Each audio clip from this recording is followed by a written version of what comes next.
ยิ่งชนงองอาจในวิถีแบกศักดิ์ศรีค้ำคอเดินสู่สาย ไม่ยอมงออ่อนข้อโถไอ้ควายเมื่อความตายมาเยือนเพื่อนไม่มียิ่งพยองลำพองว่าตนเก่งว่าตนเจ๋งว่าตนสุดไอชิบหายเมื่อถึงคาดถึงคราวชีพลายผลสุดท้ายกลัวตายเป็นแม่งทุกคนโลกใบนี้กว้างใหญ่กว่ามึงรู้ใช้ตาดูหูฟังเถอะเหยียดแปงเลือดนักสู้ไม่ได้มีไว้ฆ่าแกงกลับบ้านไปแดกข้าวแกงมามึงเลย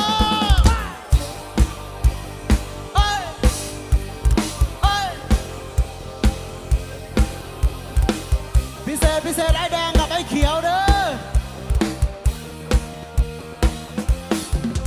ไอ้แดงมันเป็นนักสู้ถึงดูกองแก้วปัดเปรียวและไอ้เขียวมันเป็นนักซิ่งมันมีรถเครื่องที่คอยวิ่งแซงทุกคันไปมีในจังหวะหนึ่งไอ้แดงปะทะวาจากับไอ้เขียวเรื่องผู้หญิงจึงต้องดวลว่าใครของจริง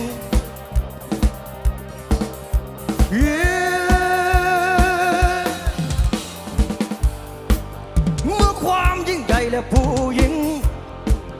ทุกคนต้องเรียกกูว่าสิงใหญ่แล้วใครที่เจ็บใจไปมากกว่าพ่อแม่มึง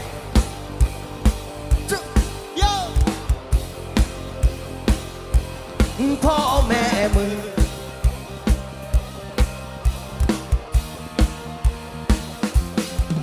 ไอ้แดงมันเป็นนักสู้มันถึงกูด้วยมือและตีนแต่ไอ้เขียวมันเป็นนักซิ่งมันแพ้แต่ว่าเพื่อนมันยืนปืน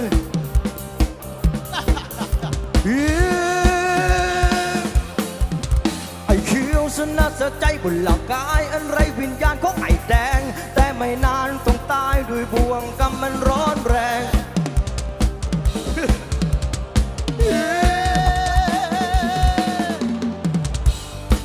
เมื่อความยิ่งใหญ่และผู้หญิงทุกคนต้องเรียกกูว่าสิงใหญ่แล้วใครที่เจ็บใจไปมากกว่าพ่อแม่มึง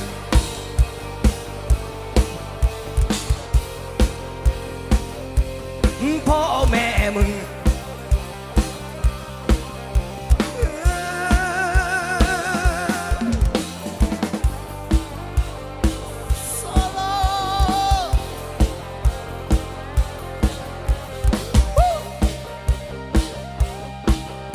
พิเศษไปรุ่นทุกคนเด้อเลือดนักสู้เพราะมึงมีแต่ไม่ได้มีไว้ฆ่าแก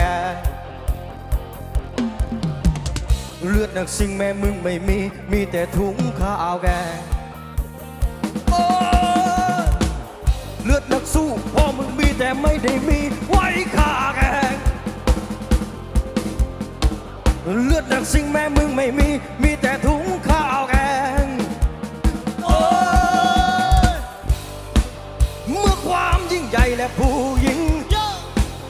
ทุกคนต้องเรียกกูว่าสิงใหญ่แล้วใครที่เจ็บใจไปมากกว่าแล้วใครที่กลับมานอนช้ำแล้วใครแล้วถูกกระทำข้างในแล้วใครที่กลับมานอนร้องไห้ก็ไม่ใช่พ่อแม่มึง